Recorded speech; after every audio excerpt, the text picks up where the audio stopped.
to the republic for which it stands, one nation, under God, indivisible, with liberty and justice for all. Good evening, everyone. I will start by asking the board if they have any public comment this evening. I do.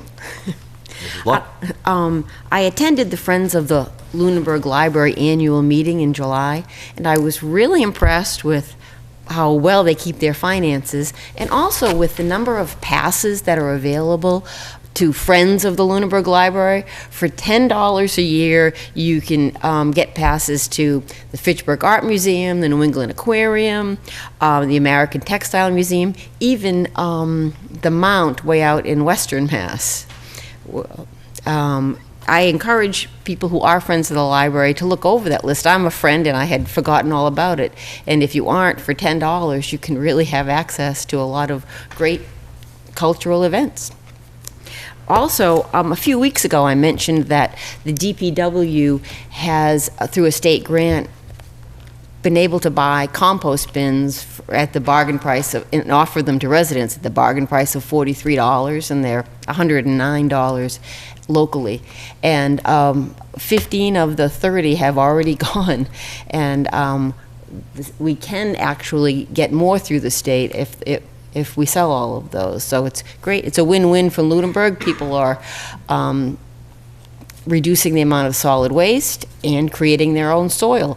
I pulled my first black gold out of my composter a couple weeks ago, and I was very excited. And the last thing I wanted to mention is that the Lions Club has a pancake breakfast tomorrow morning from 8 to 11, and it's $2, and it's fun, and it's great food, and we hope to see familiar faces and new ones. And it is where? At the Eagles Senior Center. Excellent.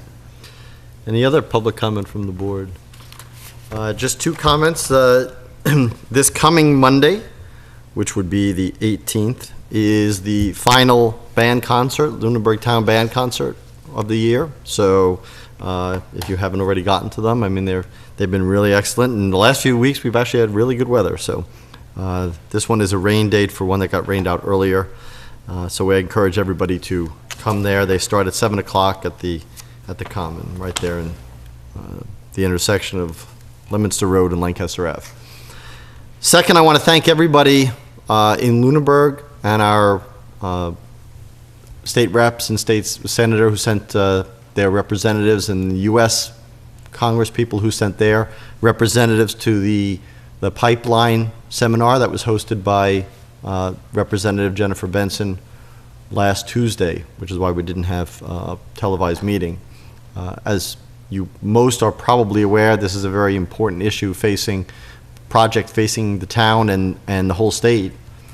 And it's really important to get everybody's feedback about where they think that's going, what they feel is positive or negative about it, and so we can all act in what the best interests of the town are all along. So if we get overwhelming feedback one way or another, we want to know that because that is going to affect how we approach this going forward as the Kinder Morgan, the company who's proposing this, takes it to the next step. So please stay involved. We will obviously share, or not necessarily obviously, but we will share all the information we get about the project from either other sources or Kinder Morgan themselves, and make it available to people by discussing it, by making documents on, putting them online if we deem them important. But again, it is very important for people to stay involved in this because it is a major project, and even the part in Lunenburg, which they errantly call the Fitchburg Lateral, doesn't go through anywhere in Fitchburg. So it really goes almost all through Lunenburg. That will be on the western part of the town and will certainly affect those people, but it'll affect the whole town. So please stay involved with that. Do we have any public comment from the public?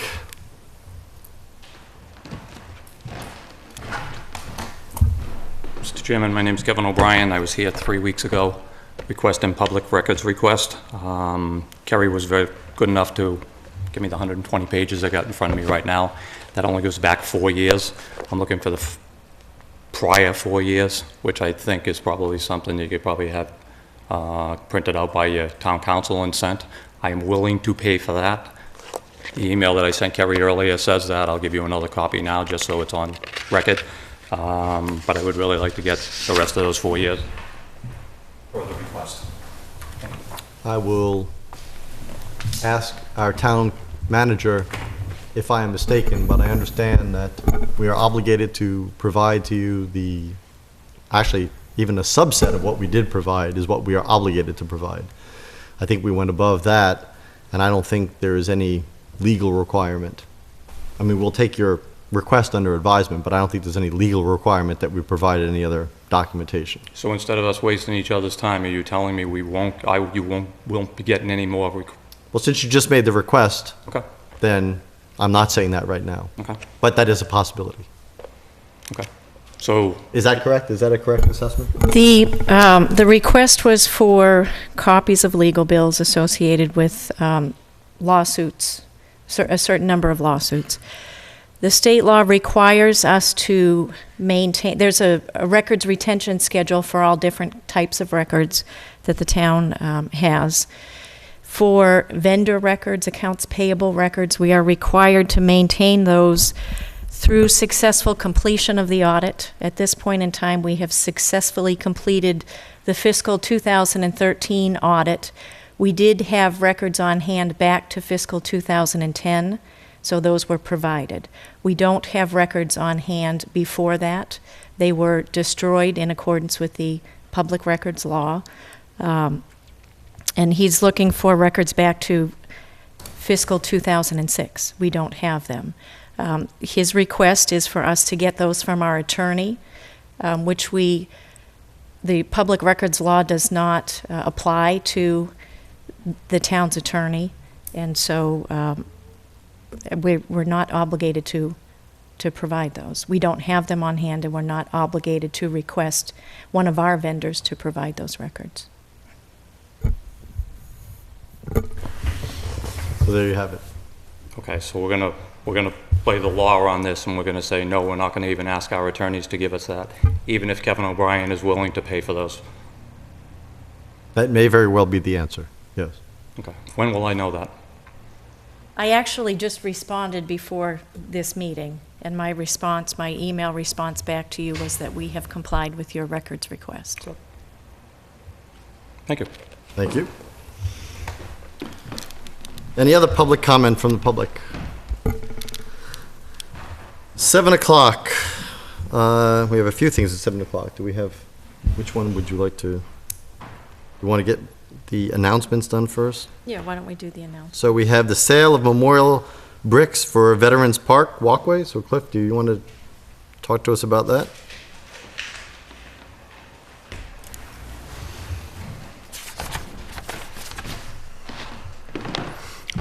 Good evening, Cliff Worthley, 53 Woodland Drive.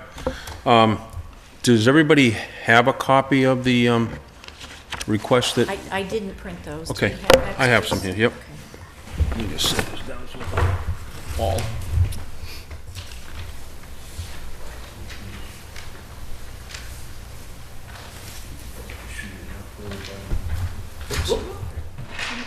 Nice catch. Oh, is that your mom? I'm gonna do it for Carl's dad. I think it's very cool.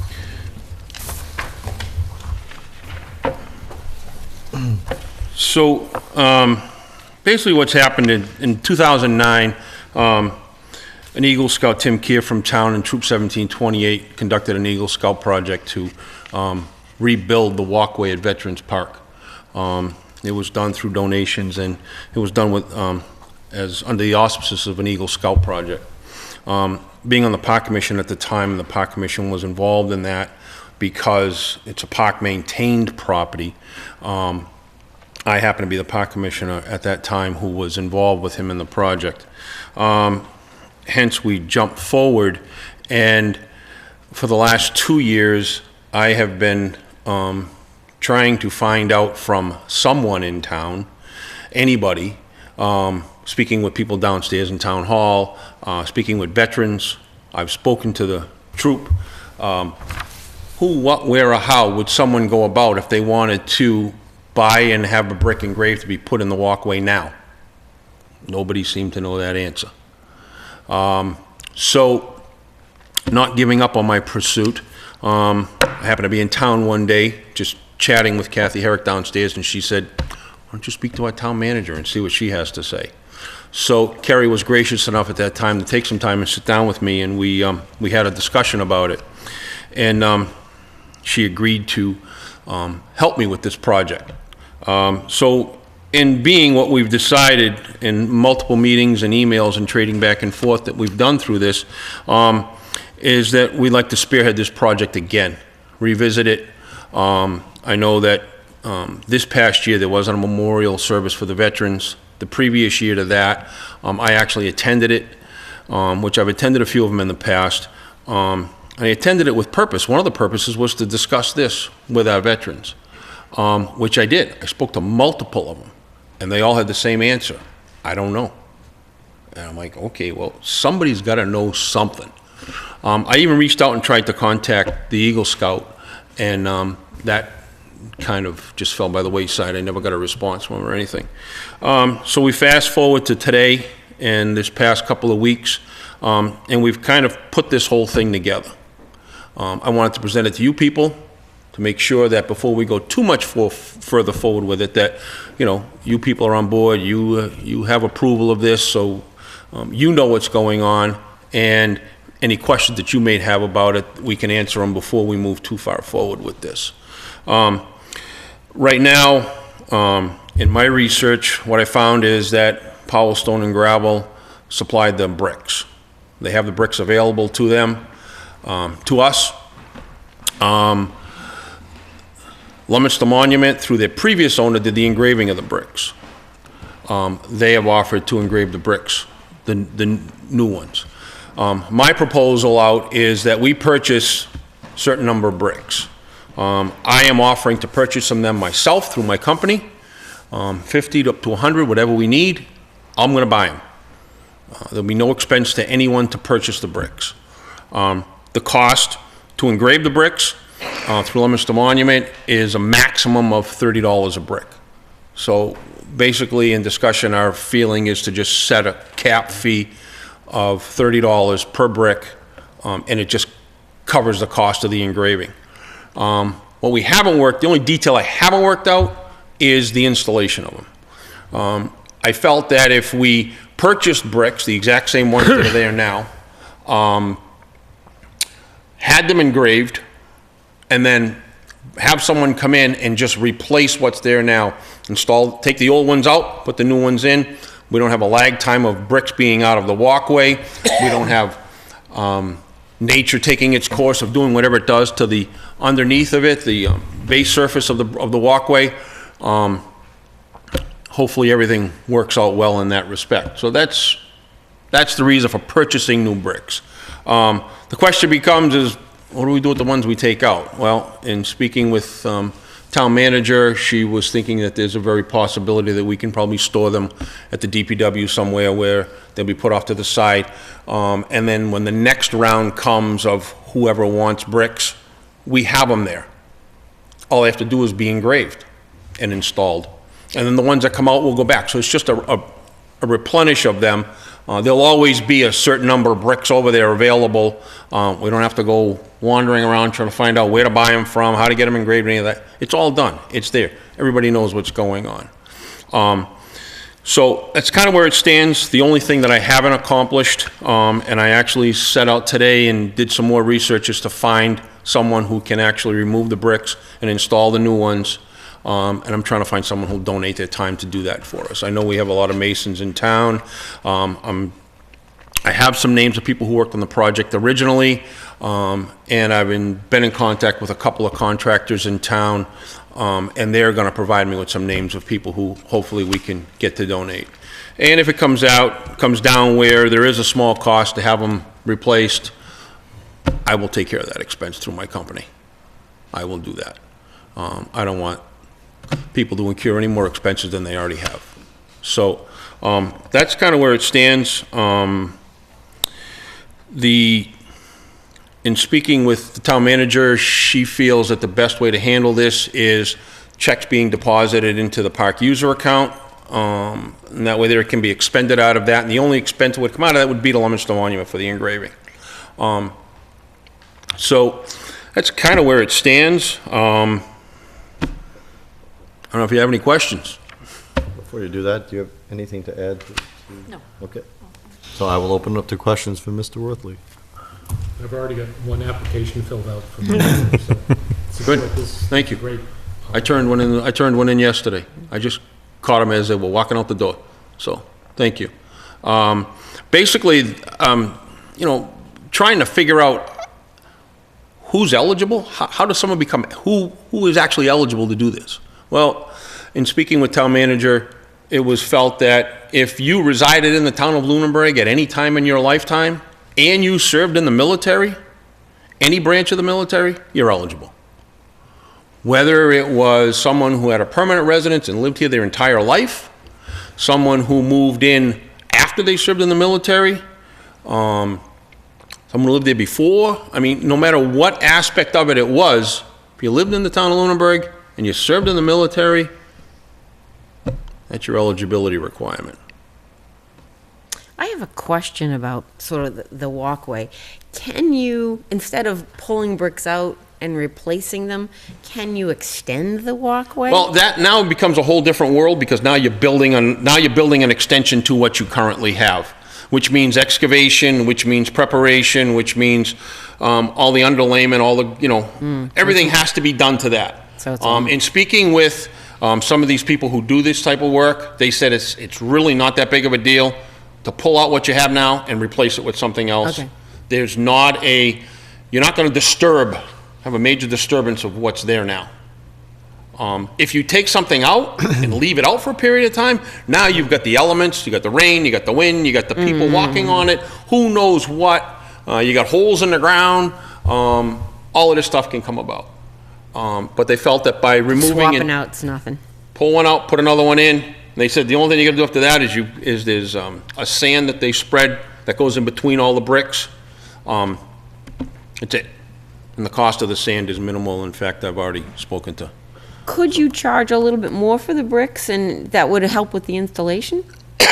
We could, but at this point, I just wanted to get this off the ground and get this moving, and town manager felt the same way. Get the word out so that we can have something in place. Our goal is, in speaking with Leominster Monument, it's going to take them about 30 days, depending on how many bricks we have. They're estimating if we have 50 bricks, it's going to take about 30 days to get them all engraved. So we'd like to get them engraved. Need to know kind of by the beginning of October then, how many you have. Right, get them engraved, get them back, and get somebody to install them so that they're installed and in place prior to Veterans Day. And do That something. would be good. Oh, yeah, you say prior to October 1st. That's Right, perfect. if they return them to us, if the returns are back in by October 1st, that gives us the month of October to get them engraved and get them installed prior to Veterans Day.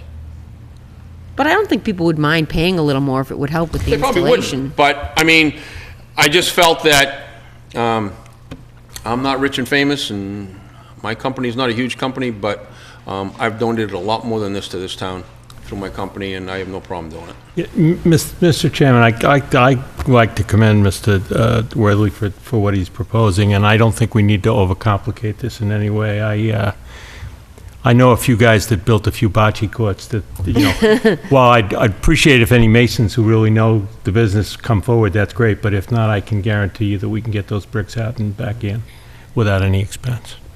Thank you. Great.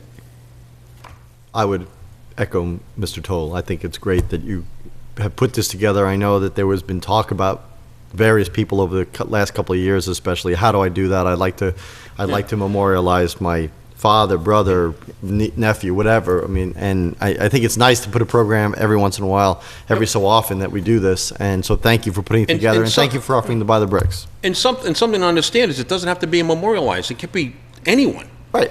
Well, If- a brick is a memorial. They don't have to be dead. Exactly. That is I didn't my say that. I point. just said you want to, it's obviously commemorating that. Exactly. All right. Exactly, Mr. Alonso. That's my point. They don't have to have deceased to have a brick put in the walkway.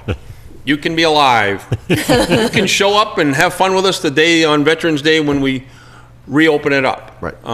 But yes, by all means. So I'm completely for the program, and we'll make sure that we get this advertised, so you get Yeah. everybody who wants one or wants to There's, purchase a brick. Can do it. In speaking with town manager, we talked about press releases, and I am happy to say that it's already hit the Sentinel, and I don't know how, but some way I got a couple of phone calls about it, and my name wasn't in the article.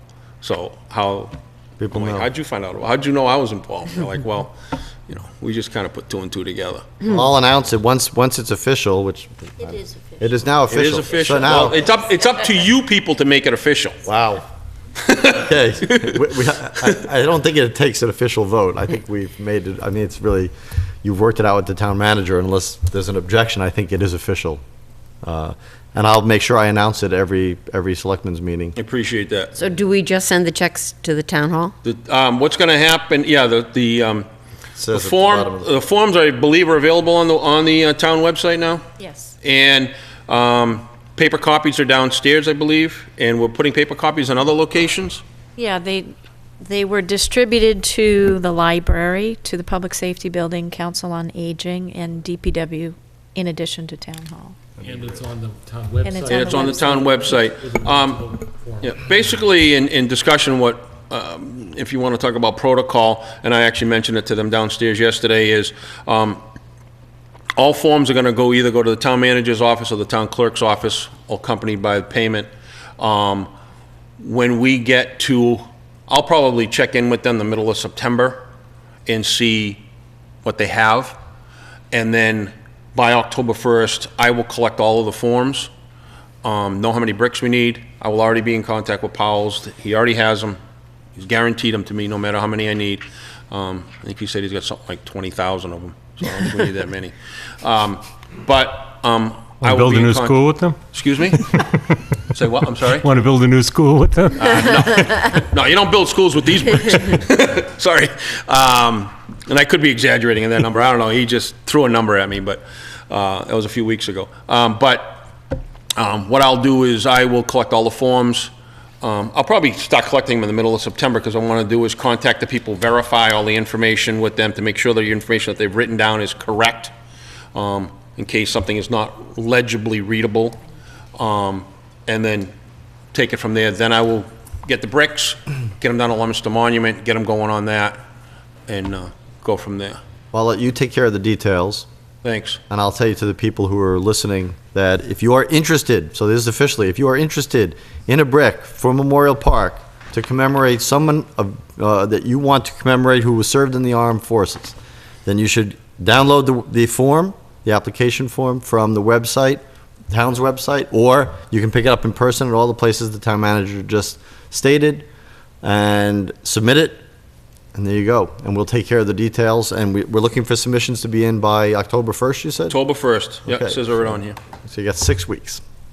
Thank you very much. Thank you very much. Thank you. Thank you, Cliff. Have a good night. Please make sure that goes on the announcement. Okay, next, a joint session with the Board of the Park Commissioners to make an appointment to the vacant seat of the Park Commissioners here. They are. Okay, so we have, if you guys want to come up to the front, because you may want to ask, I don't know if you've interviewed the two members or not already, but you may want to ask questions. But we will interview two candidates. And the first candidate, I'm just reading off my sheet, so we have Pete McAuliffe. If you would come to the front, please. And you may want to open your meeting, since it's a joint session. You may want to officially open your meeting, since you have a quorum here.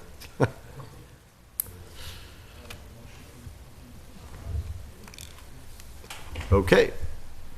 Mr. McAuliffe. Good evening. Peter McAuliffe, 610 West Street. Tell us about yourself and Okay. for people who don't know, and why you want to be a park commissioner. Been a resident of Lunenburg for the last 18 years, 20 years, and working in the school system for the last 18 years. For the last 9 years, I've been the athletic director at the high school, and during that time, I've worked probably with every sports group, athletic group in the community. And currently, we're in that construction project, and we're going to need a lot of cooperation to keep our athletic programs working smoothly. A lot of the questions that come up even before the construction regarding scheduling and use of our facilities often come to me from people in town and out of town, and then I have to either direct them to the Parks Commission or contact the Parks Commission during the day to try to work out scheduling issues or use of the field and things like that. I think I could be valuable in that aspect. I have spent the last 9 years managing the school facilities and shared facilities with the Parks Department, and working on everything from scheduling to maintenance to replacement of things along the way. I think the experience I have there would help the situation, especially over the next 2 years during construction. We're pretty much down to one field for soccer, football, field hockey, and those things. In our other facilities, we share Marshall Park. The Parks Department allows the school use of Marshall Park. The Public Works Department does the maintenance there, and I'm often working with the two groups on a daily basis in the spring, in the fall. So I think adding that, I think the Parks Department gets somewhat of a full-time employee who's here during the day. I don't think it often requires a full-time employee, but calls come at different times, conflicts come up at different times, and I'm already answering the phone in a lot of cases, so I think I could help facilitate that. I will open it up for questions from the board from Mr. McAuliffe. Mr. Chairman, I'm going to have questions for both candidates. We've been revamping or updating the process by which we appoint people to committees. This is an elected committee, so it's not under our jurisdiction after the appointment. But we want to provide assistance to committees on running meetings, open meeting. Could you explain your understanding of parliamentary procedure and the open meeting law? I have a bit of experience with parliamentary proceedings as chairman of several committees within the MIA, organizing track and field, the ski committee, et cetera. And I know that Robert's Rules of Order work in pretty much either case, whether it's the town park commission or school meeting or a sports meeting. So I am familiar with that. As far as the open meeting law, I understand the requirements of communicating the town business at your meetings and not outside of the meetings in private and that type of thing. But I would look up and add to my knowledge of that subject. Okay, thank you. Anybody else from the board? I have a question. Part of what the parks, I mean, as the park commissioners have control over the recreational fields and the scheduling, they are balancing both community organizations that use the fields and the school. And not often, but there are times when it has been more contentious than it might have been. My question is, as an employee of the school and as the athletic director of the school, how would you plan on keeping the balance and keeping the fairness so that it's not tipped in favor in those contentious times in favor of the school? Well, I think what we have going on right now is a good example of what I've been doing, is trying to improve the relationship with the groups. I know that several years ago when I first came on as athletic director, the relationship between the school and the youth soccer and youth football particularly were poor. Right now, if we had a poor relationship, I think it would be very difficult. I have met with both of the groups over the last year, planning the pending construction, explaining what fields we were going to lose, and I worked very hard with youth soccer.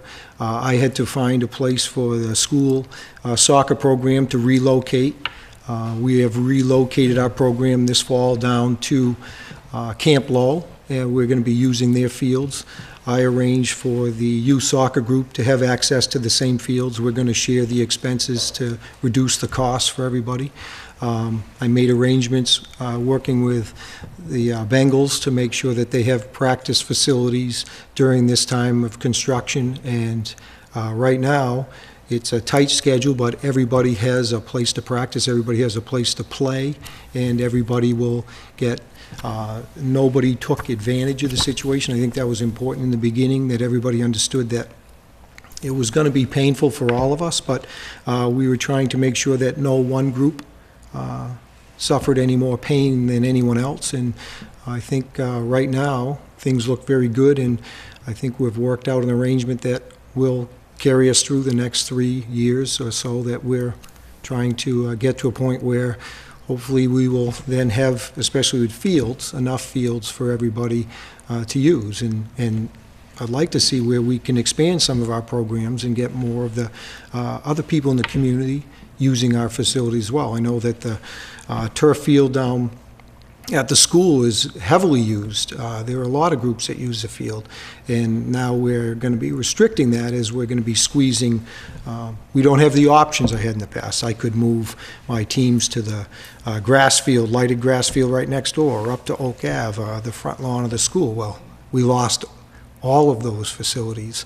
The front lawn of the school should be coming back online, at least 3/4 of it, possibly by October, but definitely by spring, and that'll help alleviate some of the forced travel for our groups. But it's been very important to me that we maintain a good relationship with the youth sports programs in town. As I look at those kids as they're just our students, just a couple of school years away. So keeping a good relationship and being fair to everyone is very important. Okay. I want to be clear for the record that it is not a shadow of doubt that I'm casting on you. I just am concerned about your position as athletic director. I would assume that regardless of your position on or off the Parks Commission, that the park commissioners would rely heavily on you as the school being one of the heaviest users, obviously, of the fields. Yes. So obviously they're consulting with you as part of what they do. So when the athletic director is also one of the park commissioners,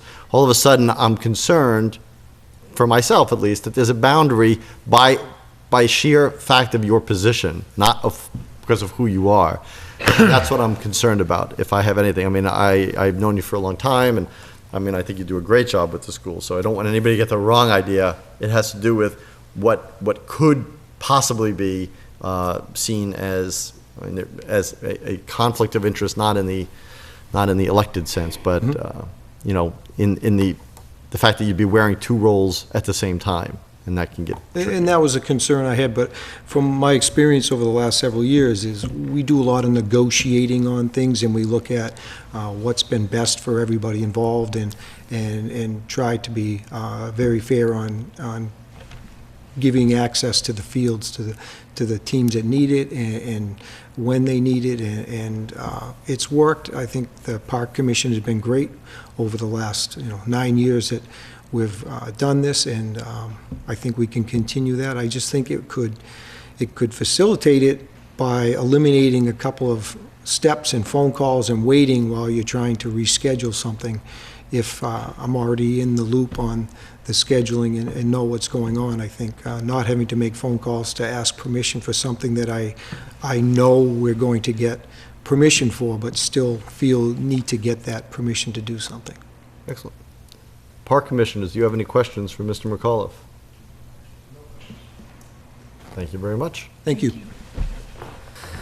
The second candidate for the open position is Corinne Scouten. All right. So same introduction. Yep. Corinne Carrier Scouten, 830 Mass Ave, Lunenburg. I've lived here my whole life, 45 years. Been a volunteer at the school level. I've had 4 children go through the school and been involved in sports booster clubs. I've coached basketball, part of the Lions Club, the Athletic Hall of Fame, numerous activities, and Ms. Spidel should have provided you a summary of what I have been involved in over the years. Now that my kids have moved on to college, I would like to continue to volunteer, but obviously I'm not in the school area anymore. So when I saw the parks opening come out, I was interested and thought I'd throw my hat in the ring and see what would come of it. I have worked with Mr. McAuliffe through several of our organizations at school, and also the park commissioners as well, through my basketball league that I started 8 years ago and so forth. So I'm just here to see what I can do to continue my service to the town. I will open it up to questions from the board. I'll ask the same question, your experience with parliamentary procedure and the open meeting law? As I've been on the Hall of Fame committee, they follow parliamentary procedures. That's the only committee that I've been on that's used that. As I've not been in charge, I would need to obviously read up and brush up on those, but I've been a part of meetings that use that procedure. And open meeting law? I know that it has to be, meetings must be posted, and nothing can be done in private. So forth. Thank you. Anybody else have any questions? So have you been, you said you've worked with them from a coaching and a community athletic organization standpoint. Have you gone to the meetings? Do you know what it is they do? I have not attended their meetings per se. I've worked with Tommy Lepola and, when he was still involved and so forth. I've had conversations with past park commissioners, so I've gotten an idea of what's involved in the job, the position.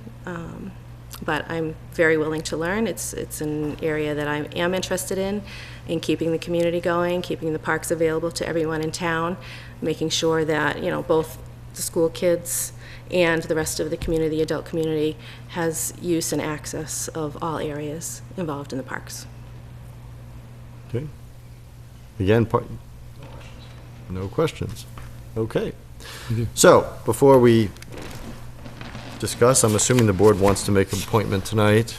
I should remind everybody that this is a joint meeting with the park commissioners because, as it was noted earlier by a member of the board, the Parks Commission is an elected body. So per the charter, a joint meeting between the existing park commissioners and the Board of Selectmen get to make the selection. Whoever gets appointed will be appointed for the term from now until the next town election, next May of 2015, at which point it will be an open seat and people can run for it in the town election of next year. So this appointment only lasts till then, and then whoever is there has the choice to run for the position for the remainder of the term, or other people can run against them as well. So that is the guidelines for this. And I will open it up for discussion from the boards, plural. Mr. Chairman? Mr. Rubenstein. As I was walking in here, I was thinking, oh, this is tough because I know both candidates and they have both good reputations and would be both an asset with the park department. I share your concern that you noted with Mr. McAuliffe regarding the school, and actually wonder if there may be a potential actual conflict if there was actual decision between something the school might do versus the park department making some decisions. So that's one concern I have. The other thing that we've been trying to do, and the town manager has recommended for other appointments, is to not have town employees on committees, especially if they have expertise that could be used by that committee on an ad hoc basis. I'm coming down that I would be recommending that Corinne would be appointed, but that I would hope that the Park Commission would work closely with Mr. McAuliffe on that process. I would say almost identically. I mean, I would add one other thing is not only about having town employees on elected bodies, but also in the regard that if we can get another member of the community involved as a volunteer, obviously one of the candidates is already involved in the town in a very large capacity in the schools. So if we can get a new person involved, I think it generally provides a more inclusive environment, and there are more people to make sure that the larger ends of the community, it was just another voice to be heard from.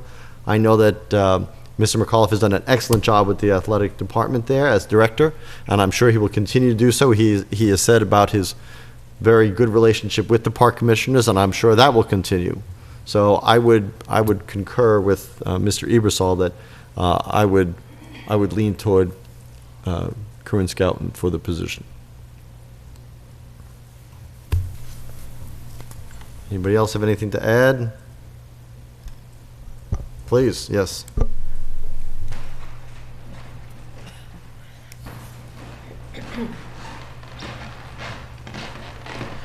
Mike Masciarelli, 131 Island Road, Parks Commissioner, and I just would just like to add that, we have two great people that came forward for this, and I mean, we're pretty lucky to have that, to have these two come up tonight. And just when the seat went vacant, it was kind of a sad situation that nobody wanted to take that seat at that time. And just as you had mentioned, as we come up for the next election, we really encourage the folks here in town to take a look at, what seats are open, and please, there's a lot of talent out there in this town, and, to go that year and a half, almost 2 years without the commissioner or with a commissioner that really was not active, really kind of set us back a little bit on the Parks Commission, and we're very much looking forward to having our third candidate back and active with us, and we couldn't go wrong with either one of these two tonight, honestly. We've worked very closely with Pete. I, in particular, because I do the scheduling for the turf field for organizations, so I'm always in contact with Pete as far as what he has going there for the high school, and it will be, as he mentioned, it will be quite a trying couple of years here with that only being the field that's available to us. But I think it's going to be fine, and I think it's going to work out fine. We've got some understanding organizations that are looking forward to the future. We're going to have great facilities here. I mean, 3-4 years down the road, people we'll be very lucky to have the facilities that we're going to have. But getting there is going to be a little bit of a headache, and again, I can't reiterate that either one of these two would do a fantastic job for us. Thank you very much. Mr. Alonso? Mrs. Bertram. I think we are very fortunate that two individuals have come forward, and I think they both have shown a lot of experience. Personally, I differ with Mr. Alonso and Mr. Ebersol in that I think that Pete's experience right now in scheduling and being on site, given the difficult time that we're in with the school construction, I think having someone that is familiar with the scheduling, has worked closely with that issue, would be an advantage to us, especially until the next election. So I am leaning towards Mr. McAuliffe. Any other comments from any other members of the boards? Then I would entertain a motion about the vacancy. Mr. Chairman, I make a motion that we appoint Corinne Scouten to the Park Commission. Do I have a second? Second? Any further discussion? All those in favor, please say aye. Aye. Aye. Aye. Nay. I didn't. So what's the count there? That we're 7. There were 4. It was 4-3, I think. 4-3 approving. What was the Parks vote? Oh, Both okay, for nay. us, okay. Both nay. So there were 4 up here, and 1 nay and 2 nays. So it's 4-3. So please get sworn in from the town clerk. Again, I couldn't agree more with Mr. Masciarelli. I mean, I think that both of you are excellent candidates, and it's just for the reasons I stated already. So thank you for both for coming forward. I know that you'll work it out, all the schedule, and I know that everybody involved, the schools and the community organizations, know that it's going to be a tight time during the construction, and that everybody's going to have to give a little, if not a lot, about scheduling while the whole property transitions from the old school to the new school. So, Mr. Chairman, the other thing, just to put on the agenda with the Park Department, Park Commission, we had talked at some point of having a joint meeting to help clarify some of the ownership and maintenance requirements for the field so that we're all on the same page. And I've done a little research, and it's got a long history. A lot of people have put a lot of effort, a lot of money, and a lot of hard work into that, and we want to make sure we keep that going the way that it should. And what maintenance needs, Mr. Toll will get it next year possibly, or a little later with the capital committee expenditures for what we need to put in there. We talked about looking at fees that are charged to make sure there's enough money that is coming in. So there's a lot of things on the agenda, but we talked about having a joint meeting at some point, perhaps once the reorganization of the commission, we would be able to do that. Yes, we will do that, yes. Can I just add to that? You may. The Finance Committee is also interested in those same topics, so perhaps all three boards could meet at the same Great. time. Thank you. Thank you all. Thank you. Okay. Okay, 7:15. Shirley McKay, Treasurer Collector, and David Eisenthal is going to provide an update on school construction project financing. Good evening. Good evening. Shelley Mackay, Treasurer Collector. Hi, I apologize. That's okay. Last week you approved the first of the borrowing for the school project, the 2.5 million issue, and at this point tonight we're just going to go over a quick overview of the borrowing going forward on the school project. And Carrie had invited David Eisenthal from Unibank Fiscal Advisory Services to give that update. So with that being said, I'll let David take the stand. Good evening. Good evening. I'm David Eisenthal from Unibank Fiscal Advisory Services. As Treasurer Mackay just said, the first set of notes on the main school project sold within the last several days. You, as a board, approved that issue last week. Those notes actually settled today.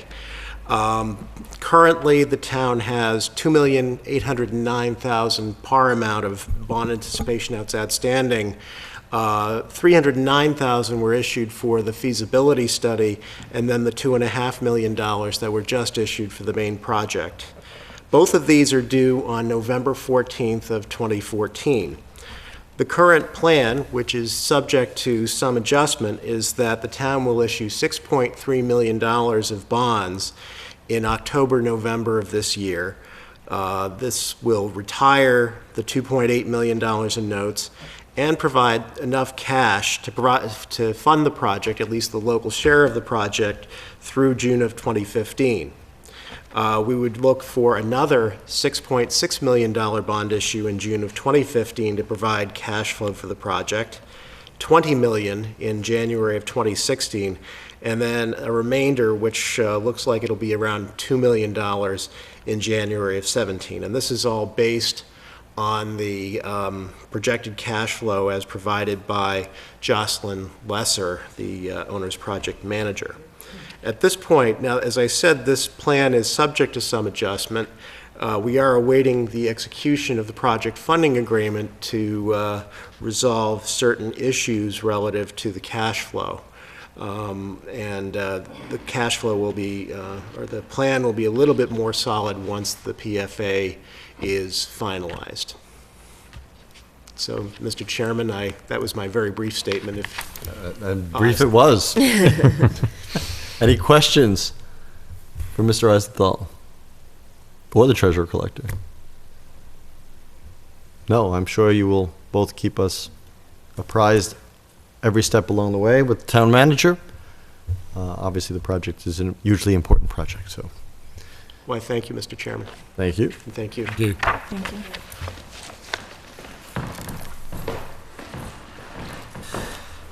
you. Okay, so now we have Board FY 2015 Board and Committee appointments and reappointments, and we have interviews. So we have lots of people to interview.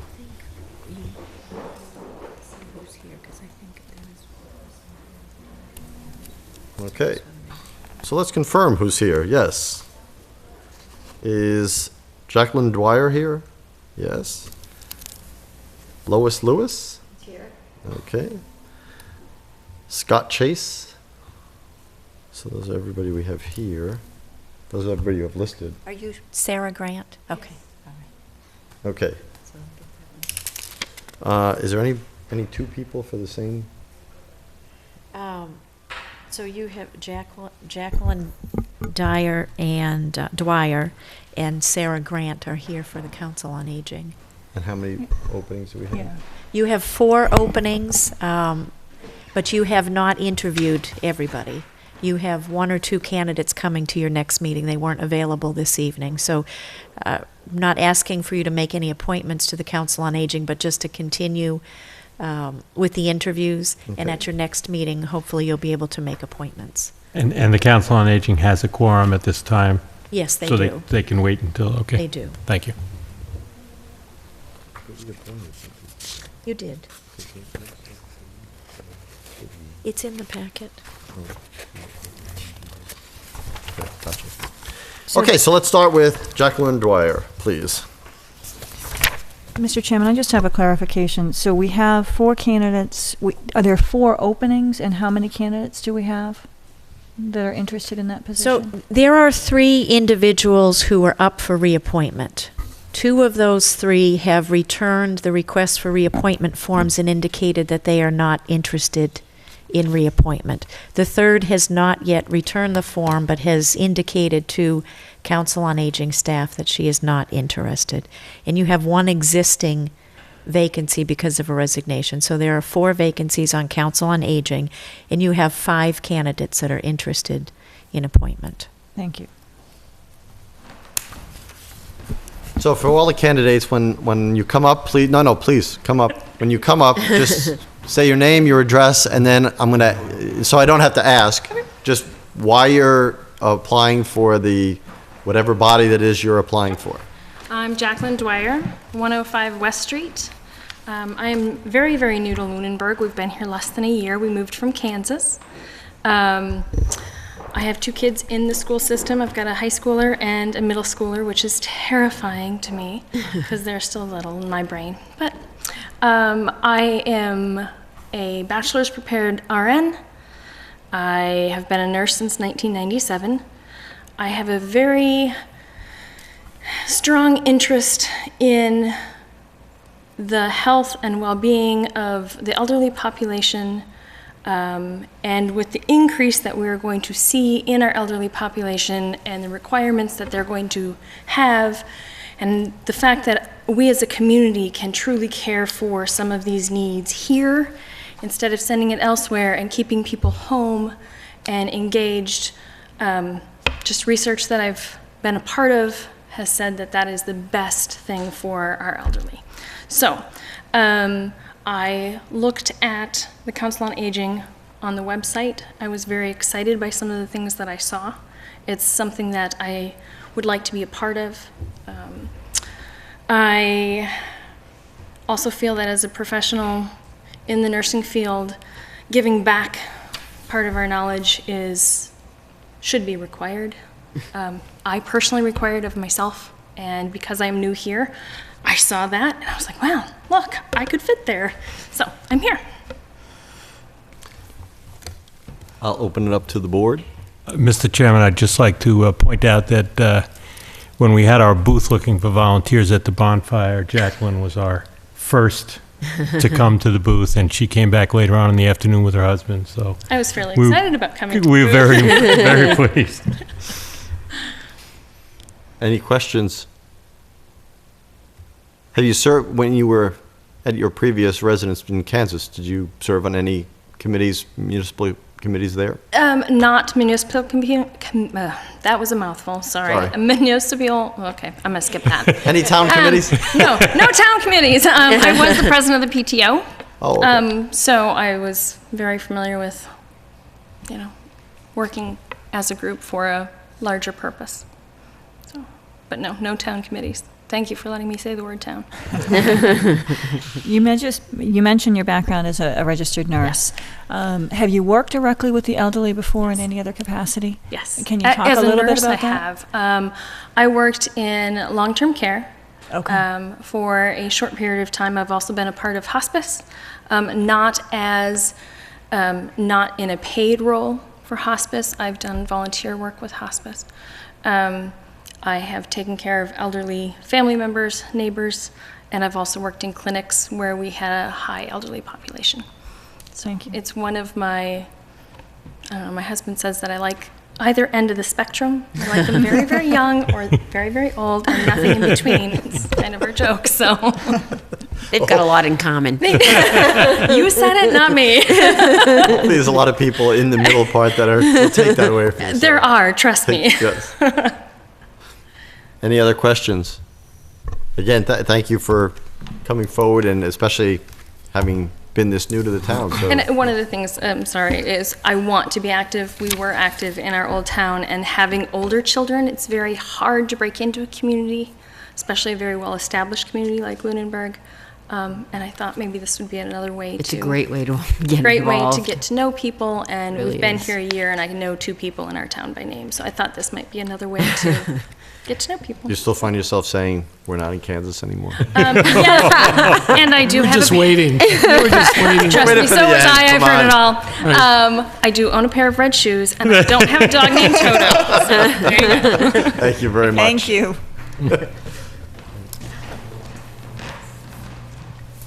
Hey, Sarah Grant, since we're on Council on Aging. Good evening. I'm Sarah Grant, 1 Tri-Town Drive, and I've been in Lunenburg. This is my 3rd year, but I was born in Fitchburg, and I hadn't been back for over 50 years, so it was kind of fun to... I've met a lot of high school people who have never left, and I didn't really know anyone in Lunenburg, and I saw literature in the newspaper about joining Eagle House and the things that they offered. So I did go, and as a result, I've made some really good friends. I don't have professional experience with the elderly, but I've always taught classes, and I have about 60 cousins. I come from a big Italian family, so I have a lot of aunts and uncles, and I love being with people. And they seem to be drawn to me also. And I think I've been old for a little while now, so I kind of, it feels strange, but I do enjoy people of all ages, but I think the elderly, some of them are really a little timid a lot of times in their older years, but they seem to take me on as a friend, and they look for me and ask me to come and have lunch with them at the center. And as I said, I've made good friends, and I love living here. I'm president of the past year and a half of the Laurelwood Garden Club, which meets at the Fitchburg Library. And I've worked like a million jobs, so I have a lot of experience in a lot of different things, and I also have 4 children and 6 grandchildren. Thank you. Any questions from the board? I have one, and that is, I'm looking at your talent bank form, and that's a lot of check marks. So you particularly say in your background that you're interested in volunteering and participating at the senior center. Right. But do any of the other ones pique as much interest? Not at this time. Okay. I think that's good for now. Okay. I appreciate it. Thank All you right, very much. Thank you very much. Thank you. Yes. Okay, we are not making appointments to the Council on Aging because there's still another interview we have to do before we hear all of the applicants. So let's move over to Lois Lewis for the Historical Commission. Yes. Good evening, ma'am. Good evening. My name is Lois Lewis, and I'm very interested in the Historical Commission. I have been to 2 of their meetings, and am familiar with Amory Phelps and Becky Lantry, who could not be here this evening. I have watched and worked with Damon McCrae, who was there as well, and his documentary he did. I was born in Fitchburg. I spent every summer here at a home which I still have. It's a summer seasonal home on Kimball Street. And I went away to school, like many people, and I stayed in the Boston area for a number of years. I went to Boston University, and I went to their law school, and I practiced law. I didn't get too involved in too many things in Newton because I had 2 children, and I had really a full-time practice, so I was in court quite a bit, unlike some lawyers who don't go to court. I was there frequently, both state and federal. I always came back here. My parents maintained a home in Fitchburg, and we spent the summers here in Lunenburg, going back to the Gray's bathhouse, which I had worked at with Russell Ray, maybe predates some of you people, and I think I spent all summer there. It was difficult to put on shoes and clothes to go back to school, and I begged my parents to let me come to Lunenburg High, but of course they couldn't. That was their main residence in Fitchburg. So I was here one day, and I went to show my family a view off of, I think it's Gibson Street, and I said, well, I know a nice view. It's on Sunny Hill Road. It was then the home of the Drum family, and there was a for sale sign. Well, I immediately called the realtor, thought it was the most wonderful building. I had seen that building because I had been in this area. I never thought I'd ever live there, but I made arrangements with a realtor, saw the house, enjoyed it very much, left my home after 42 years in the same house and moved to Lunenburg. Well, it required a lot of changes in those first few years, and getting things out of storage, cleaning out my home, files, one thing another. My husband retired, and so did I, quite a bit retired. There's still a little bit I do, but very little, and moved here. I did meet Vera McCarthy, who may be familiar to you, before she passed, and said to me, over in the Friendship Garden, I don't know if any of you are familiar with the Friendship Garden, it's at the top of Elm Street, and mentioned to me about the Historical Commission. I thought, oh, that would be wonderful. And then she was ill for some period of time. And one day I was over there working, and who should come along but Amory Phelps. And she mentioned it to me again. I thought that would be wonderful. I'm interested in the older homes here in Lunenburg. I'm interested in what's going to happen here to the Lunenburg Town Center, the Historic Division, and I would like to be part of the Historical Commission.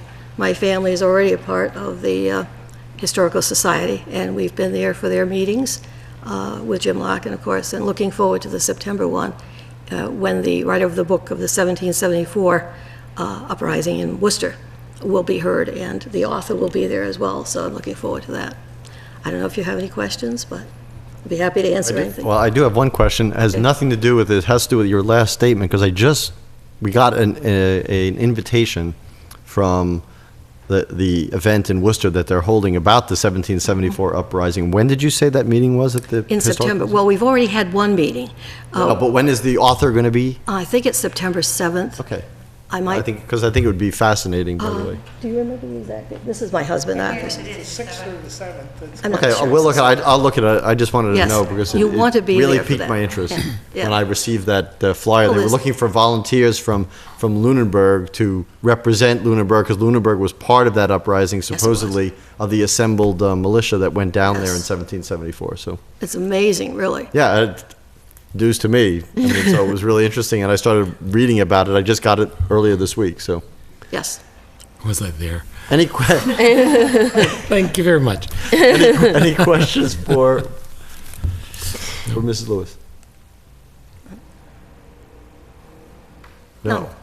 Do we have another applicant for Historical Commission?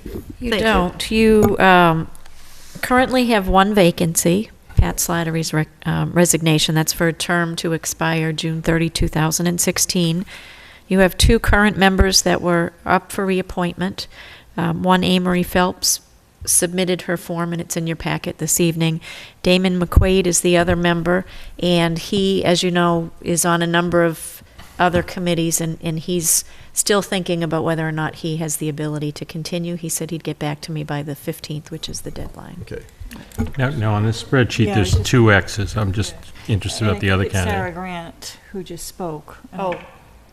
Yes. So- Yes. So But I asked I know, I just want to Ms. verify. Grant that, right. So are you still interested in the Historical Commission at this time? Okay, Okay. okay. So then I would entertain a motion on the application of Lois Lewis to the Historical Commission. I would make a motion to appoint Lois Lewis to the Historical Commission. Do I have a second? Second? Any further discussion? All those in favor, please say aye. Aye. Aye. Thank you. Opposed? None. Thank you. Thank you very much. She will be getting a letter, is that correct? Is that how we are doing it? Yes. Okay, you will be getting a letter from us, and when you get that letter, when you get the letter of your appointment official, then you would go to the town clerk, get sworn in, and at that point, the Historical Commission members who are still sitting will be notified that you were appointed as well. I will probably call the two ladies this evening. Okay, and Scott Chase from the Personnel Committee. Good evening, I'm Scott Chase from 23 Cushing Lane. I stand before you because Mr. Toll was kind enough to bend my arm. A lot. And he bought me a cup of coffee.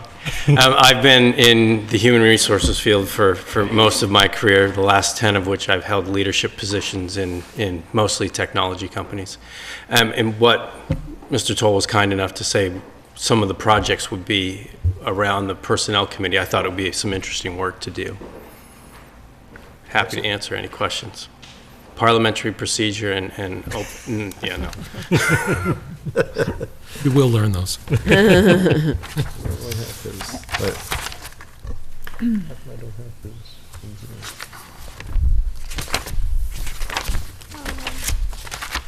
You know what, his might not be in because I did confirm his availability. Perhaps it was okay. after the packet Okay. was put together. So what is, you work in personnel now, you're saying? Human We don't resources. say that anymore. It's one of the first orders of business is to recommend the name change to Human Resources. Personnel dates back to 1950.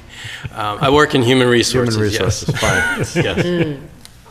Everybody's touchy with names these days, sure. I didn't realize personnel was now a taboo subject. It's a personal issue. We'll have to rename this the Human Resource Committee. Right. Sounds. But that's what you do. That is what I do, yes. Yes. Okay. And if Mr. Toll was able to twist your arm, what can I say about your ability to stand your ground? He twisted it with some interesting compelling work. Okay. We'll ask him later on. Mr. Mrs. Chairman, Bertram. I don't have any questions. However, I do have a question regarding the openings.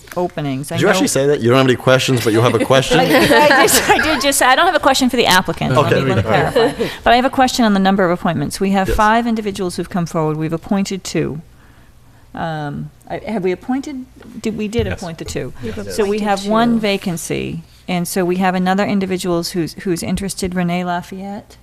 You have, it's a 5-member committee. One of the committee members is an employee representative. Okay. You appointed 2 members at your most recent meeting. You have 2 vacancies.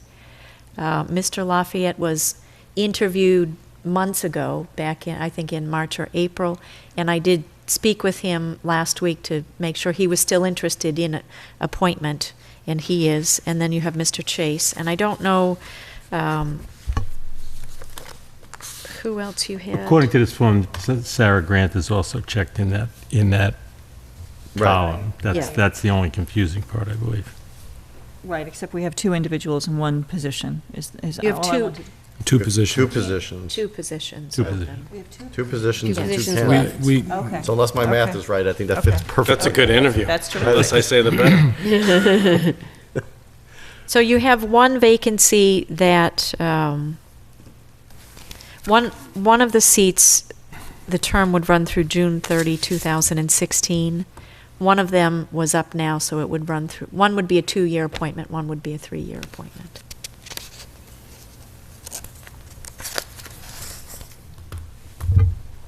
Do you have any preference? 2-year or 3-year? I think I assigned him the 3. I was just going to say, I would assign him the 3. Decision's been made. I don't think. From the easy influence candidate, your choice of 3 was commendable. I fight the hard battles, not the soft ones. That's good. That's Mr. human resources. Mr. Chairman, I would make a motion that we appoint Scott Chase to the 3-year term on the Personnel Committee, hopefully to be the Human Resources Committee, and Renee Lafayette to the 2-year term. Do I have a second? Second? Any further discussion? All those in favor, please say aye. Aye. Aye. Aye. Opposed? None. Congratulations. Thank you very much. Thank You say that now. Okay, we have a couple more interviews not next week, but next meeting, correct? Yes. Okay, so- And you do have a couple of other reappointments that are on the Right. Do we want agenda to? as well. We have people in the audience, so we'll get to the reappointments when we get. We'll take care of people here first, I think. So I think there's only one in the audience here. So let's skip number 2 for a second. There's nobody here for constable, right? No. So let's request to approve one-day wine and malt beverage licenses. So number 1 is for August 24th, just 2014, for Kebabalicious to benefit the Fitchburg East Rotary Club. Yes. Town and Williams, 165 Mass Ave, residence 320 West Street. So I have this for everyone to take a peek.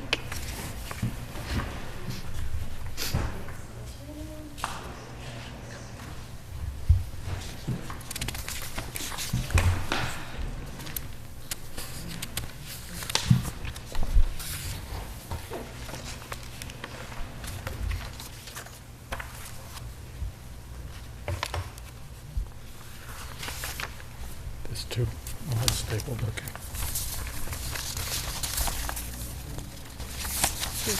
You get the wrong color.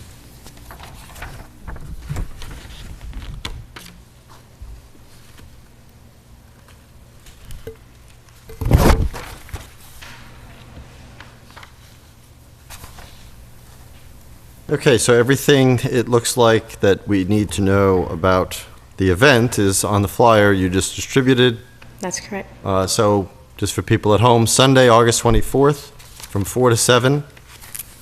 So that's when the license would be good for, right? Yes, And is at the restaurant. that is correct. And the parking would be across the street at the flea market, Sunday afternoon. I spoke to Todd Montori. He's okay with it as well. So the flea market is done by 2:30. So our event doesn't start until after that. So our venue will be open, basically set up that way. So after the flea market, the people will go there. I spoke to the police department. They said they don't see a problem with it. They don't feel they need anybody volunteering. They'll check up on us to see, make sure if they need somebody to come, they will at that time address it. I spoke to Mike Savaggio, and he's all set with it. He's looked at the breakdown, how it is right now, and how it will continue around the building to basically block it off a little bit, so it's not impaired to oncoming or ongoing traffic either way.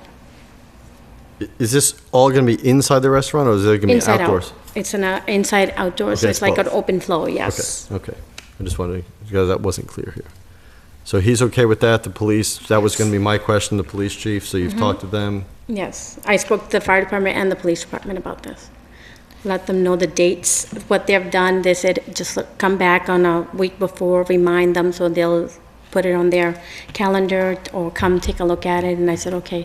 So I already been there and talked to them, and I will follow up with this next week again, just to remind them to come and take a look.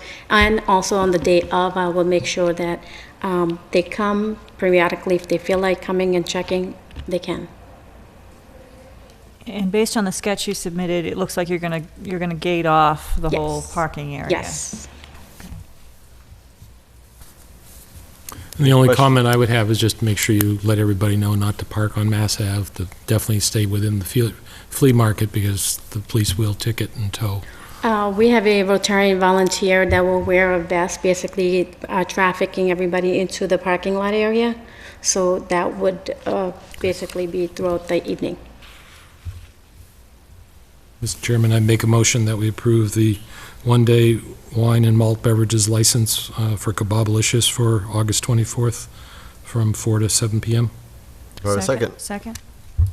Any further discussion? All those in favor, please say aye. Aye. Aye. Aye. Opposed? None. Thank you. I just have to point something out, and I don't know if this was intentional, but Kebabalicious Restaurant is spelled differently than it is throughout everything else, so you might want to just look Is at it- your flyer. Okay. There's one- Kebab or It's kebab? kebab. So you might just, before you Thank you, I print it, appreciate send that. Yeah, and I think just the Ashby State Road, I think it's not Ashley State Road, so you might want to look at Yeah, that too. just look at that. Thank you, I appreciate it. But it looks like a great event, thank you. Thank you. And everyone is welcome as well. Thank you.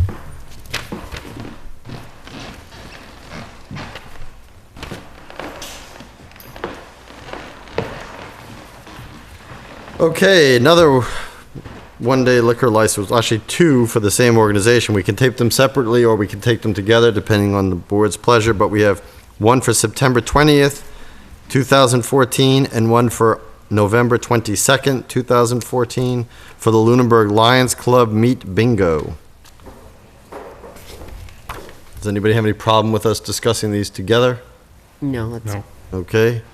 I don't see there is anybody here. Jan. Oh, I didn't, please. well, good, come So- right up there. Come right up. Tell us everything Come you know. enlighten us. Jan Carrier, I'm treasurer of the Lions Club. I know we're having these, we had one before. Can't remember, was it March or something? And, No, it was in the spring. Yeah. And it was excellent, a good crowd. It's not overcrowded and it's out of the way down there and at the Sportsman's Club, and it was great, and we'd love to have everyone come. It was great fun. Have more What- people. What It's fun. days of the week are these two? They were on Friday, I think, Both of them? Friday nights. Both of them? Yes. Okay. Is this, have you been adding to this, or are these two 20th is regular? just said. I know that, No, this was their first one. That- the Yeah. The last one was the first time they First did it. It one was we very had. successful. First one. oh, you've never done a meat bingo before? No. Okay. No, It really was fun. they had done them, I think, at the Townsend Veterans, Okay. something Townsend there. Rod and Gun does it all the Yeah. time, yeah. They're Saturday nights. They're Saturday nights, oh, good. And it's just, just standard, it's not a big crowd. Yeah. Okay. Phyllis loved it because she won the lobster dinner. It was a meat bingo and you won lobster dinner? Yes. How do you do that? Well, it's lobster meat. Then I'm done. Sorry. Walked into that one. That's right, that's right. I would entertain a motion on the two requests. Mr. Chairman, I'd move that we approve the two one-day wine and malt beverages license for the Lunenburg Lions Club on September 20th, 2014, and November 22nd, 2014. Do I have a second? Second. Any further discussion? All those in favor, please say aye. Aye. Aye. Opposed? None. You can report back that they have received them. Yes, sir. Thank you. FY 2015 constable appointments.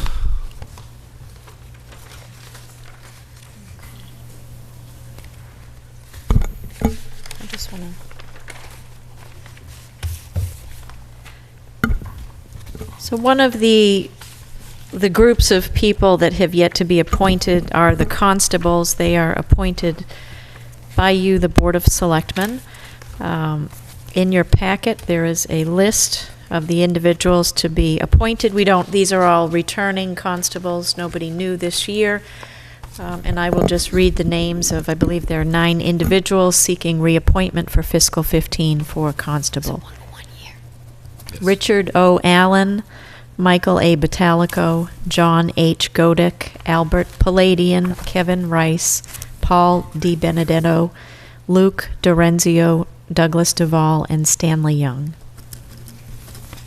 These appointments, if you make them this evening, they're all subject to the individual providing the appropriate bond to the Selectman's office after appointment. And I don't know what the requirements are, but I'm assuming they've all met the requirements, beside the bonding. Or is that the only requirement? That is the only requirement. Okay. So I'd entertain a motion on the appointments to constable for FY 2015. I would make a motion to appoint the constables as read by the town manager for FY 2015. Second? Any further discussion? All those in favor, please say aye. Aye. Aye. Opposed? None. Item number 4, request to abate an ambulance bill. LBT 148193. So I'm presenting this request to you on behalf of the fire chief. As you know, we do have an application procedure for certain individuals to apply to for requesting abatement of ambulance bills based on income. This, I just want to note, because I did check this with the fire chief, this individual did request this application prior to the application being updated to include the newer income information. It was just a long time in coming back, and that's why it's on the old form, but we did make that update based on the board's request a couple of months ago. So this is a request for the board to abate a bill,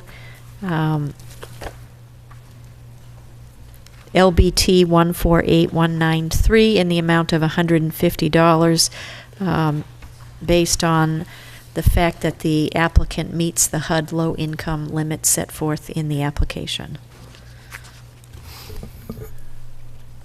I would entertain a motion on the abatement and/or entertain any questions the board might have for the town manager. I would make a motion that we approve the abatement of $150 for the ambulance bill per the application. Do I have a second? Second. Any further discussion? All those in favor, please say aye. Aye. Aye. Opposed? None.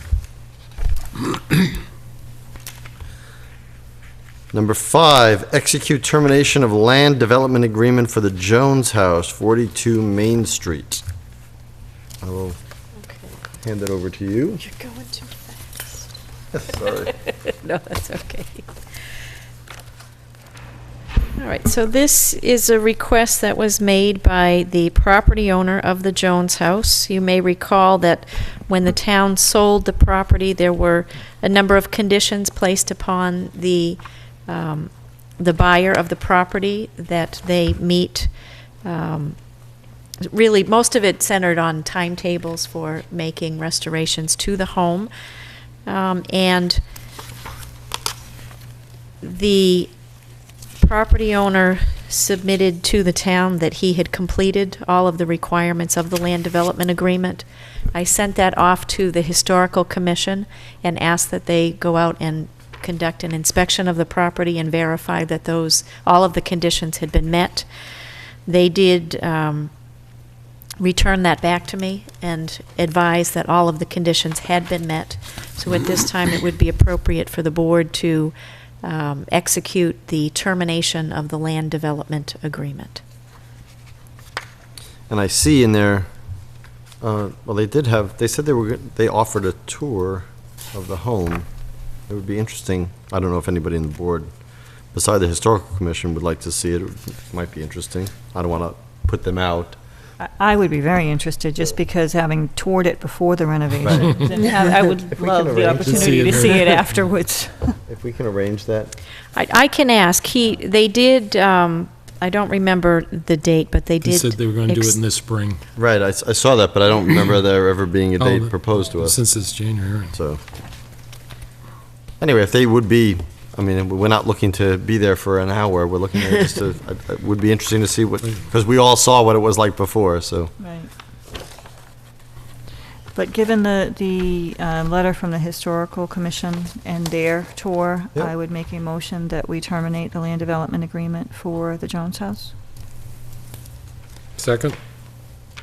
Before we vote on it, I would agree that, this is a property that we really tried hard to not demolish. There were talk about demolishing it and not saving the historic home of Luther Burbank, and I'm glad that we persisted, and I'm glad that the people on the Historical Commission really worked to put a great plan together and worked with us on 2 different listings till we could get somebody with the right desire to renovate and keep the historic part of it while being able to do anything interior-wise. And I think, having not gone in the house, but knowing what it is from the outside, having been around the outside, I mean, they've done a fabulous job with that property, so I want to thank them for saving that piece of history for Lunenburg and for years to come, so thank you. Anyway, we have a motion to accept the termination. That has been seconded. If there's no more, any further discussion, all those in favor of terminating the land development agreement, please say aye. Aye. Aye. Opposed? None. Where do we have to sign this? I have originals in the office, I guess. I'll get them. Okay. Okay, number 6, I meant. Request to release right of first refusal of 145 Page Street, also known as the Catkin property. Would you like to speak to that? Good. So as you know, a couple of months ago, the town was notified of a potential sale of property that was designated as Chapter 61A. The property is located at 145 Page Street, referred to as the Catkin property. The property in total is 17.78 acres. A little over 12 acres is what was included in the Chapter 61A designation. Originally, when this notification was reviewed, it wasn't in proper form because it had the sale price for both pieces together, and it needed to break out what the offer was on the property that was in chapter, because that is the only thing that the town has the right of first refusal on. So we did notify the attorney representing the seller of the need to revise the documents, which he did. They were sent back to us. Both the Conservation Commission and the Open Space Committee recommended against the town pursuing the right of first refusal. The Open Space Committee, and I just gave you something this evening because it just came in this afternoon, but the Open Space Committee said the property meets only one of the 6 criteria that they look for if they would recommend to preserve something. And Conservation, that was included in your packet. The Planning Board also was the third board that you asked for input from, and they said they would accept whatever recommendation Conservation and Open Space brought forth. So the item before you this evening is a request for you to release your right of first refusal so that the seller can move forward with the sale of this property. Any discussion from the board before we go into any motion? I would make a motion to release from the right of first refusal 145 Page Street based on the recommendations of the Conservation Commission and the Open Space Committee. Do I have a second? Second. Any further discussion? All those in favor of the motion, please say aye. Aye. Aye. Opposed? None.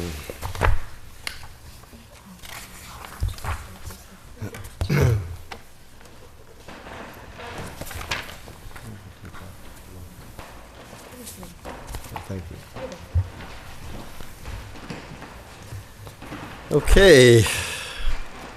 Minutes. Warrants. Mr. Chairman, before we pass on to warrants, I know that we had a resignation from the individual who was taking our minutes, but do we have a plan to replace it? Because it seems that we're getting very far behind on our minutes. The school committee is in the same boat that we are, and the superintendent has I talked to her, and we advertised jointly we're hoping to get somebody who might be interested in taking minutes for both committees. So we are currently advertising for that. When is the deadline for applications? You know what, I'd have to go in and Okay. look. I don't know, because she put the ad out. And I had this conversation actually last week Okay. with the town manager. Payroll. Payroll in the amount of $490,750.23. Accounts payable in the amount of $1,513,400.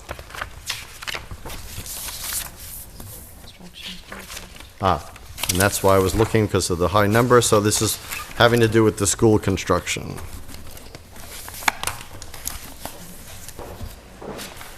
And then another accounts payable in the amount of $167,085.23.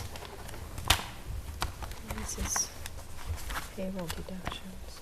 And last but not least, payroll deductions in the amount of $266,886.59.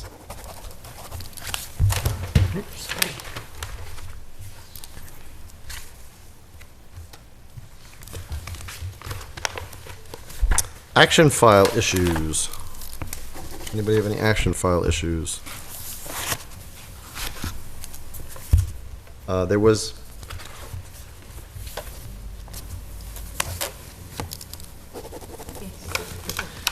So just, everybody should have received an email from the town manager that the Kinder Morgan letters that I requested at the auditorium last Monday were finally received, so they are in the action file as of today.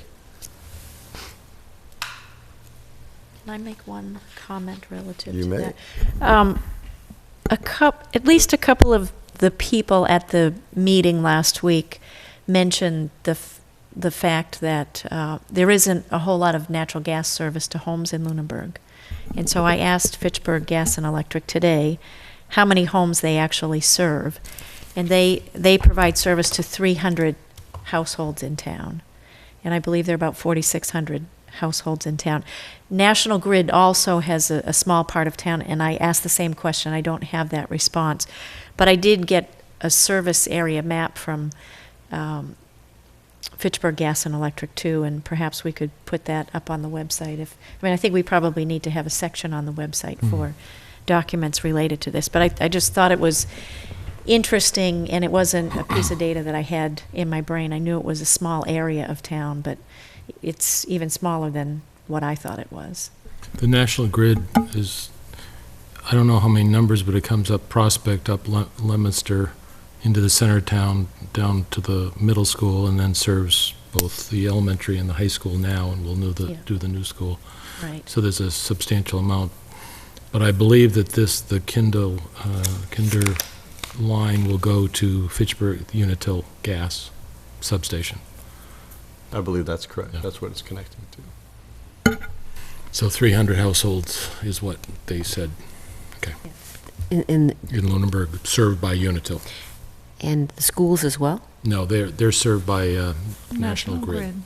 Separate.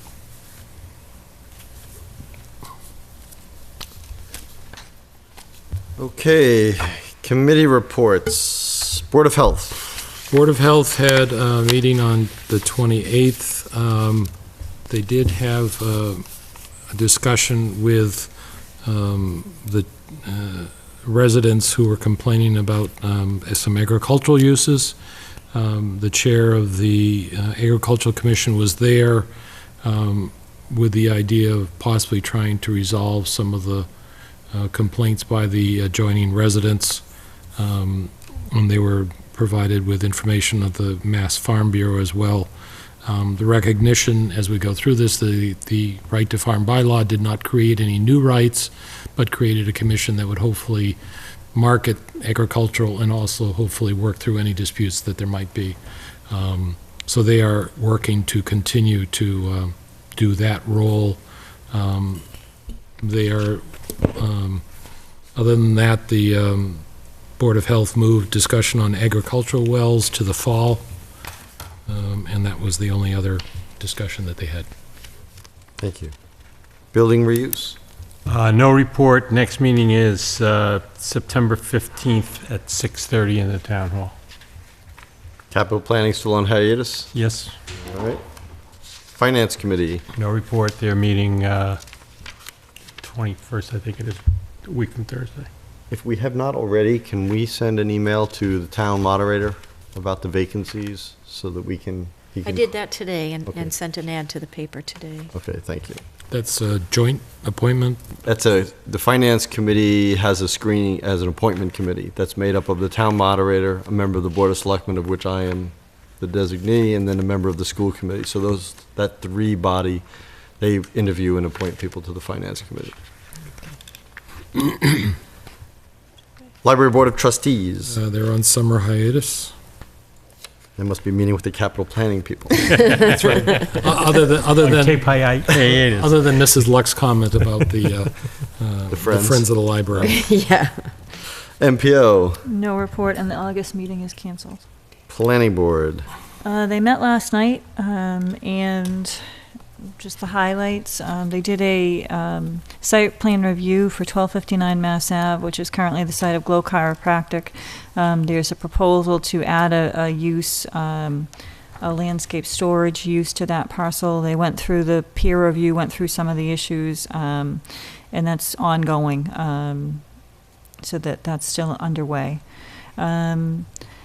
Emerald Place requested release of their bond, and our DPW director did not agree with releasing the entire bond. He recommended that we could release $65,000, but no more, because of work associated with the project that needs to continue, such as the paving of Lakefront Avenue, sidewalks, and some roadways within the development. So the board did release $65,000 and are holding the remainder. One sort of side note, because I did make a comment at the end as an individual, throughout that hearing there was mention that the developer owns Lakefront Avenue, and the individuals who were on the board will remember that was a very difficult legal issue that never really reached a conclusion. I think we remained on the title search that was done remained cloudy. There was no clear legal decision. So I just made that point. But however, it's a moot issue because at the end of it, Lakefront is going to be paved and, in my opinion, remain the property of the town. In their opinion, turned over to the town. White's Woods, apparently one of the buildings ended up in the wrong place by 10 inches. So they are requesting, they were requesting a waiver for a prescribed setback. There was some discussion about whether or not that could be done as a waiver and a minor modification. And so they are actually going to go back. Chantal, who is the acting planning director, felt that would, because it was a special permit, that would not be allowed. So they're going to have to check with town council on that. Committee reports, I just wanted to point out that Ken Chen is from MJTC. I don't normally mention the committee reports, but he mentioned that Montechusett Regional Planning is going to be doing a stormwater study on federal aid eligible roads, and there are Lunenburg roads that are going to be included in that study, which is good for the town. Tri-Town Landing, they are starting their 4th building, so that's underway. I just noted that there is an infiltration area associated with Tri-Town Landing, and want to put in another plug that we meet with Planning Board to talk about stormwater. Both solar sites are up and running, and the Master Planning Economic Development, we all received a copy of the Economic Development draft, and they're looking for input, and the only board that has officially responded to date is the Sewer Commission. They are looking for input from other boards and would like to schedule a meeting in September to meet with various boards, and so if we could put together our thoughts on that and have that as one of our future agendas. We are meeting, that is on an agenda item for our next meeting, August 26th. Okay. And finally, they have scheduled a charrette on the town center, village center bylaw, and that is this Thursday. And it's going to start with a walk at 6 o'clock at the Ritter Building. So anyone interested should go to the Ritter Building at 6. There'll be a walk from 6 to 7. And then we will congregate again here at the town hall at 7.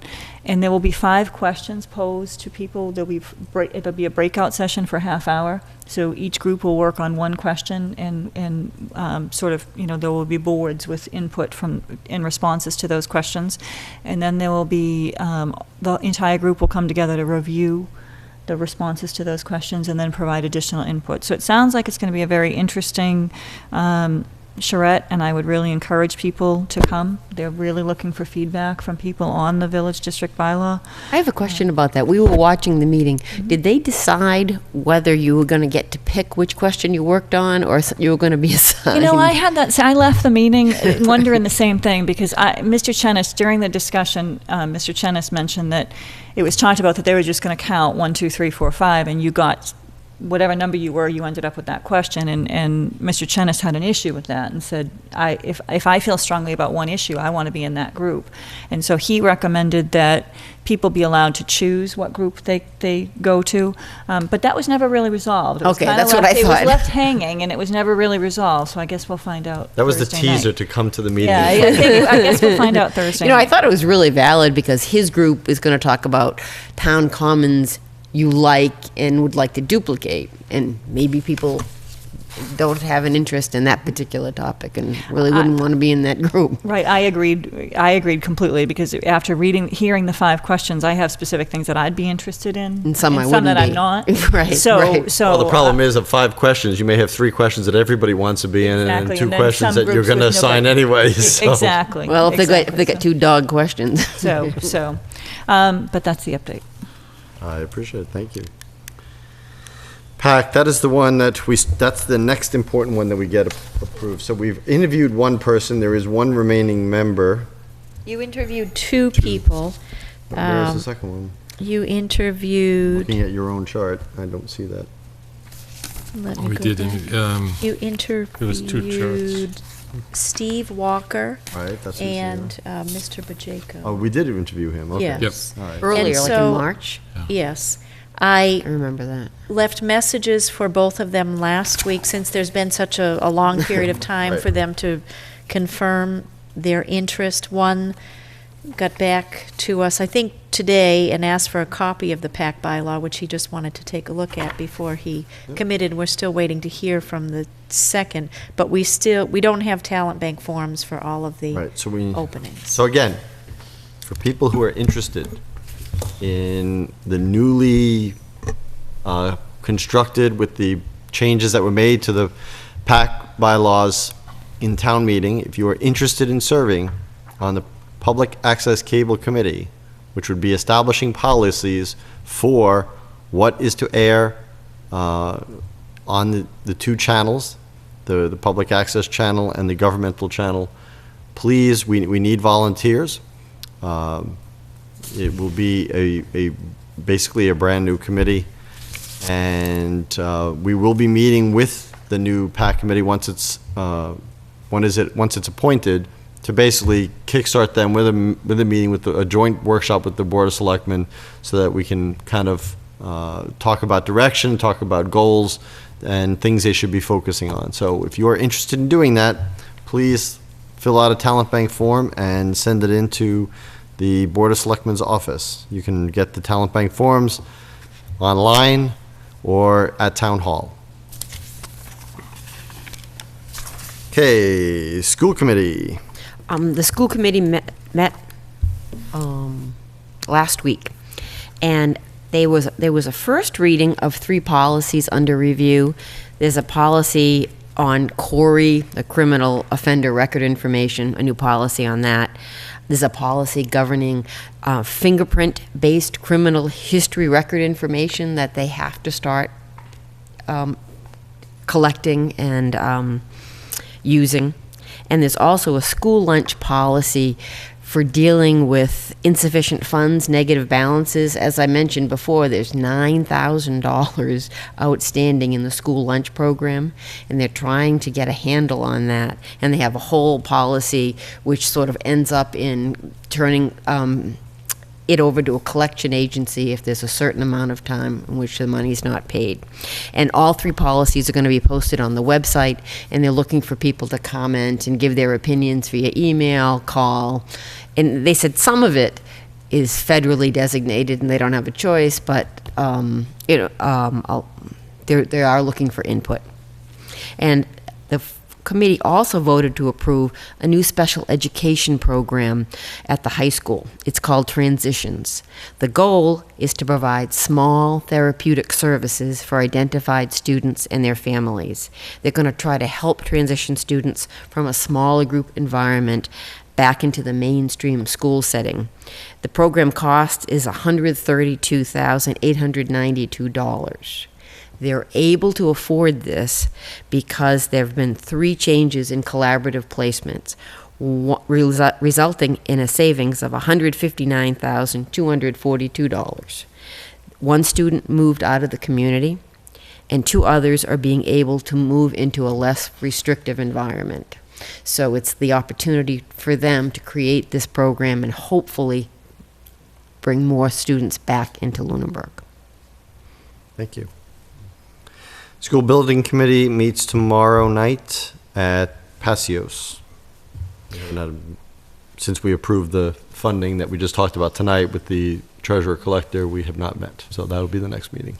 Well, at the last school committee meeting, they talked about having a posting of the Lunenburg Middle High School project 2-week look ahead, and they've got one on the website now for the 4th through the 15th, which is kind of interesting. Yep. And every 2 weeks they're going to have a new posting. And they also mentioned that there's a September 4th meeting at Passios where they're going to review the landscaping for the entire project. So abutters and anyone interested in that topic should go to that meeting at Passios on the 4th at 6. Thank you. Sewer Commission. They're meeting tonight, but they're continuing some of the discussion that they had at their July 29th meeting. They are moving ahead with the sewer project as approved by town meeting, and as probably to be expected, some of the people on West Street said, can we be included in it as well? So it's right at the end of the street. They're looking to see whether they can do that or whether it needs to be a second project. Whether that can be included in the existing cost or whether they'd have to come back for an additional appropriation and do the betterment. So the surveying is going on that, and if not completed, they're continuing to work on the infiltration and inflow process for the systems that they have to make sure that we're not sending more to Fitchburg and Leominster than we should. They have a compliance problem with several restaurants and towns of not filing their reports for grease traps, which the goal is not to just have them file the reports, but have documentation that they're actually not putting grease into the system, causing problem with the pump system. They're just generally looking at all their policies and updating the various policies to keep them updated. Update them. Excellent. Thank you. Town manager reports. 2 things. I have a request for you to sign a new Form 43 for Kebab Alicious. They came before you, actually back in March for wine, malt, and cordials was the way that it was applied for and the way that it was advertised, and we found out that we didn't have the ability to issue cordials. We went through the town meeting process. And the ABCC said the form needs to be cleaned up. It's too messy for them, and it needs to be re-signed. No changes to anything, just we need to submit a cleaner form to them. Somebody put like peanut butter and jelly all over it? I don't know what was wrong. What are we doing to forms now? All of the messiness looked like writing from the ABCC, but who am I to say? Sure, it wasn't a kebab on it? Yeah. Cordial? A cordial. I hope not. The license hasn't been issued yet, so there shouldn't be a cordial on that. The only other thing I wanted to mention is we finally finished the process of closing out fiscal 2014. I will have a report to you within the next couple of weeks. I'm going on vacation, so I'll do my best to get that to you. It always takes us a little bit longer than probably everybody expects, but we have a process that we have to go through. It does appear that we will have a decent amount of free cash, which is nice because we've been using that to help supplement our capital budget. I don't expect that we will have any budget adjustments that need to be made for fall town meeting, so hopefully we'll have a nice amount to put forward to capital. Yeah, that'd be nice. Well, it's not that, I mean, it's excited. It's not that nice, huh? It's not that nice. A little bit more than what we typically have. Well, between the red ink and the black ink, it doesn't matter. I'd rather have the black ink. And that's it for me. Okay. So then we have 4 reappointments. 1 to the Agricultural Commission, 1 to the Historical Commission, and 2 to Conservation Commission. They have all submitted the forms. They have, yes, and they are in your packet. Were they? I didn't see them. Oh, here it is. Okay, they were in the middle. Mr. Chairman, could I request that we do them individually? We certainly can. So let's take them in the order they're on our sheet. So Renee Trakamus to the Agricultural Commission.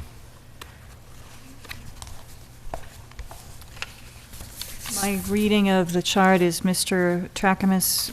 There are no additional individuals that are interested in serving on the Agricultural Commission, and Mr. Trakamus is interested in serving again. Is that correct? Yes. Okay. Yes. With the exception that it's Ms. Oh, Ms. I'm sorry. I apologize. No, that's okay. Well, one of the things she pointed out in her reappointment form, and I would make a motion to reappoint her, but I do want to point out, one of the things she pointed out I think is very valid. She mentions that one of the things that could help the Agricultural Commission accomplish their goals and mission would be a webpage for the Agricultural Commission. So I would request that if we can work with our IT department to make that happen, because I think they've got a lot of things going on. I think even having the forms available, their policies available, so if we could make that happen. And having said that, I would make a motion to reappoint Renee Trakamus to the Agricultural Commission. Second. Any further discussion? All those in favor, please say aye. Aye. Aye. Opposed? None. Amory Phelps to the Historical Commission.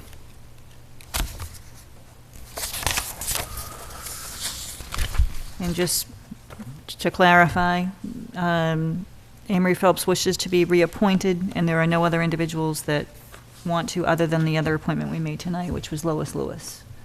Yes. Okay. Okay. I would make a motion to reappoint Amory Phelps to the Historical Commission. Do I have a second? Second. Any further discussion? All those in favor, please say aye. Aye. Aye. Opposed? None. Richard Birch to the Conservation Commission. Mr. Chairman, Mrs. Bertram. I would like to make a comment regarding the reappointments to the Conservation Commission.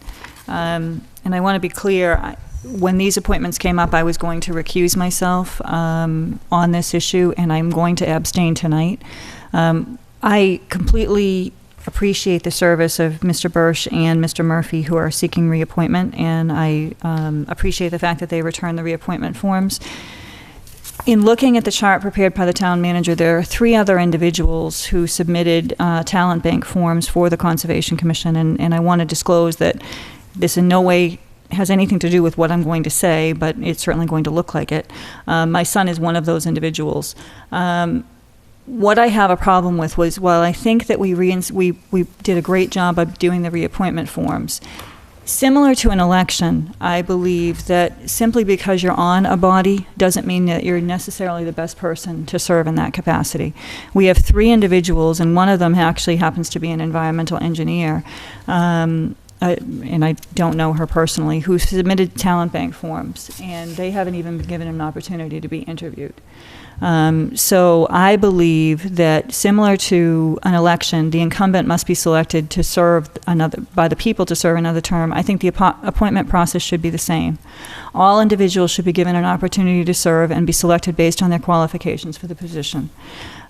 Simply because someone has served a long time doesn't mean that they're the best person for the job. And again, this in no no way reflects Mr. Murphy or Mr. Bursch. I just think that if we have 3 other individuals who are interested and we simply reappoint incumbents without even entertaining the individuals who come forward, we're doing the community a disservice by not even hearing the other applicants.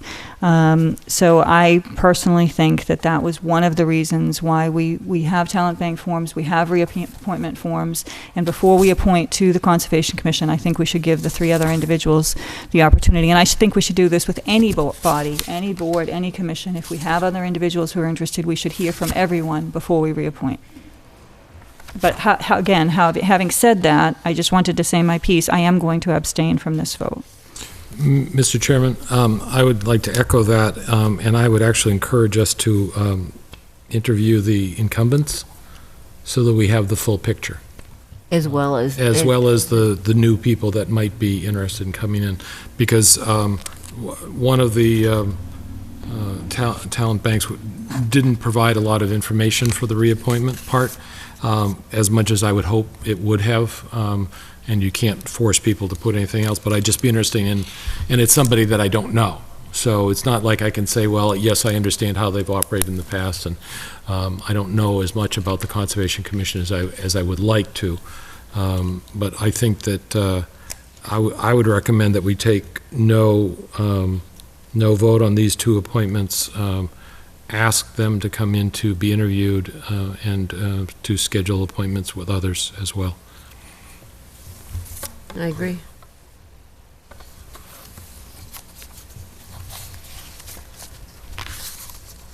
Mr. Chairman, I think the only thing I can add there is that, I'm conflicted between someone who is serving in a capacity on a board, has expressed an interest in staying on that board, and us making a decision to remove them from that board or her without any cause, and the ability to attract more and more people to get involved. And certainly if you've volunteered in the past and you're on a board, one of the kind of negatives would be that you could be asked not to continue. On the other hand, I think that I would like to meet anybody who volunteers for any board, if only for the purpose of trying to perhaps encourage them to be a participant on a different board where we don't have a full complement. So for that reason, I would like to interview the other 3 candidates, but at the same time, I'm not sure I support that they're in competition for the seat. This was brought up during the week to me, and I responded to it by saying a couple things in my response. One was that, and this is in no order of priority, but first of all, it is not something that we have really a history of doing, of making people compete for the job that they already have, especially given that it's a volunteer job, and if they have already served, presumably they have some kind of track record to say, as Mr. Toll referenced, that if somebody was doing a subpar job, we would be able to be notified either by their fellow committee or board members or by our own observation, especially since, although not every board is covered, we have liaisons to so many. That was part, number one. I think that if you get in the position where somebody has the position and they've already interviewed it, we have never asked people to re-interview on a volunteer job. I think the reappointment, and I was very supportive of the reappointment form, is that goes a long way to say or show how interested people are and what they've contributed.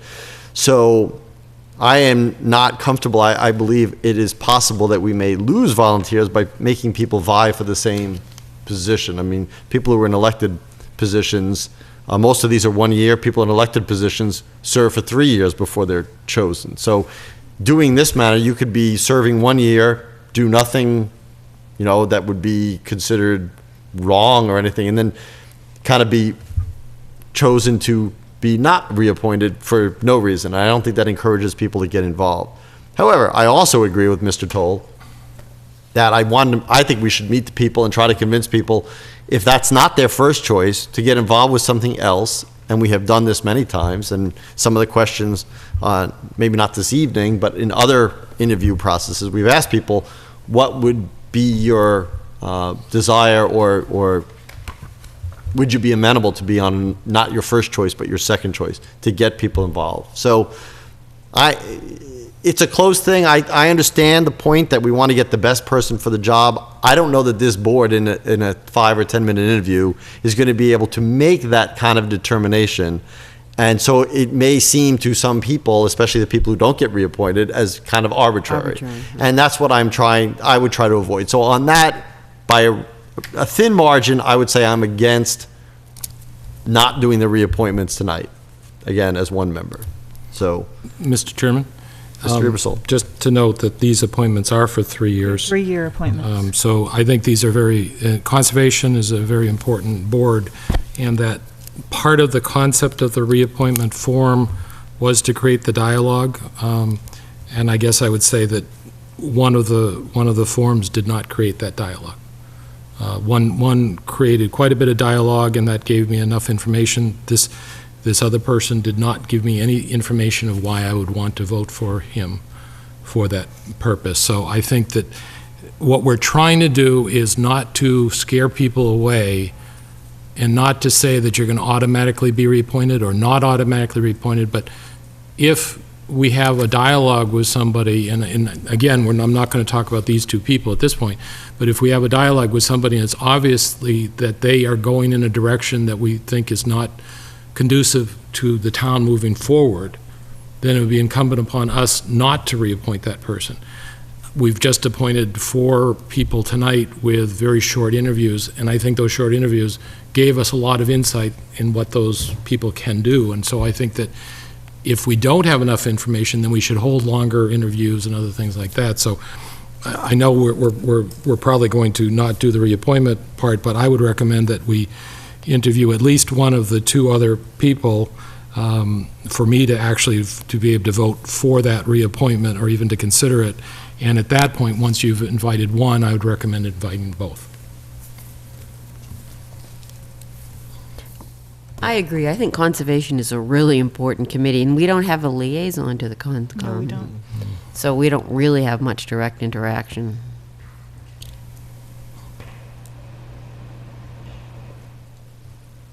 And I would say that while these certainly are 3-year appointments, there's a vast majority of them, not a vast majority, there's a lot of things that are not in appointed committees. There are 1-year appointments here and there too. So I think that whatever we decide, it is going to be the precedent that we go by. And I personally think that some of those 1-year appointments probably should have some interviews too if we have some questions. Or if we have more individuals. I Right. just think that if we have a plethora of individuals, which doesn't happen very often, Right. we should at least interview those individuals before we make the appointments.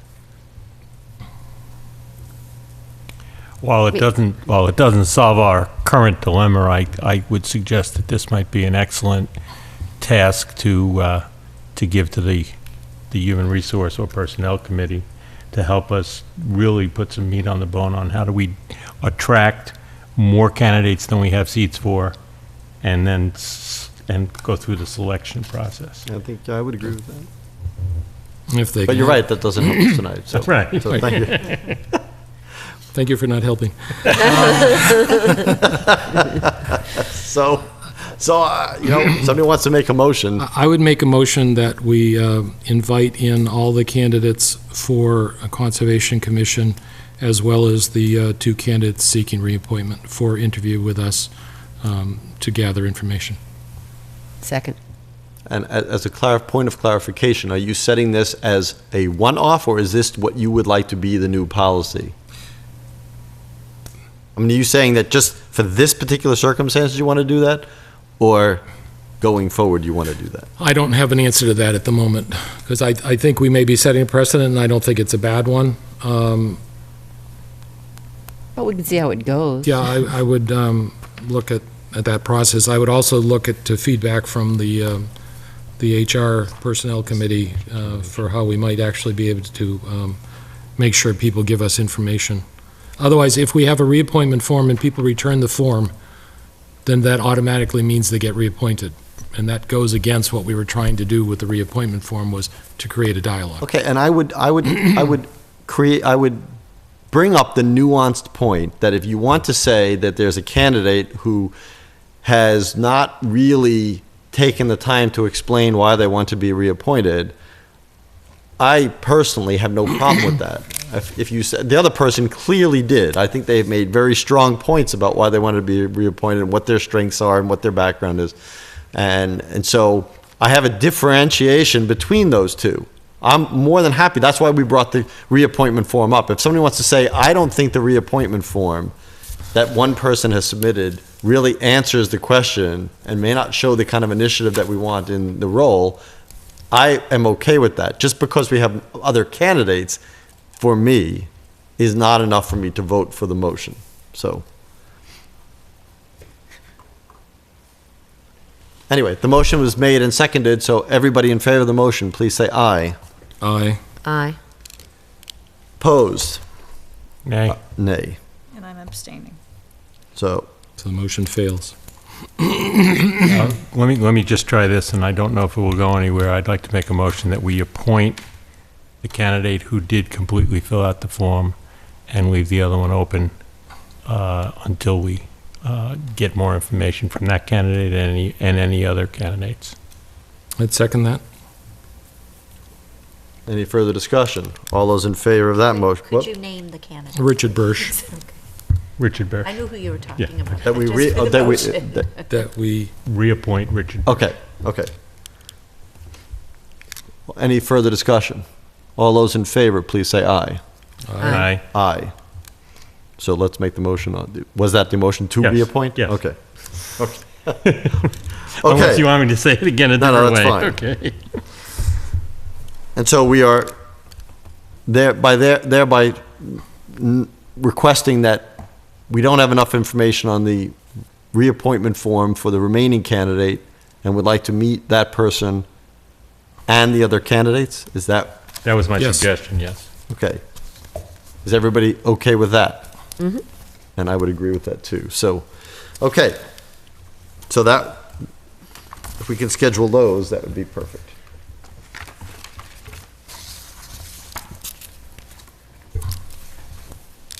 So by the way, we don't always agree. But we can always reach agreements. That's the difference. So, that is it. We are not having a meeting next week, but we are having the meeting on the week we don't usually, which is the last week, the last Tuesday of the month, which is the 26th. We're meeting at 6? No, 5:15 or something, right? 5:30. 5:30. And I want to just be clear on that last motion that Mr. Toll made. I abstain from that as well. Okay, any final public comment from the board? Any final public comment from the public? Hearing none, I would entertain a motion. Motion to adjourn? Have a second. Second? All those in favor, please say aye. Aye. Aye. Good night, everyone. We'll see you in 2 weeks. And hopefully we'll see you this Thursday at the Charrette. At the charrette. Yep. 6 o'clock.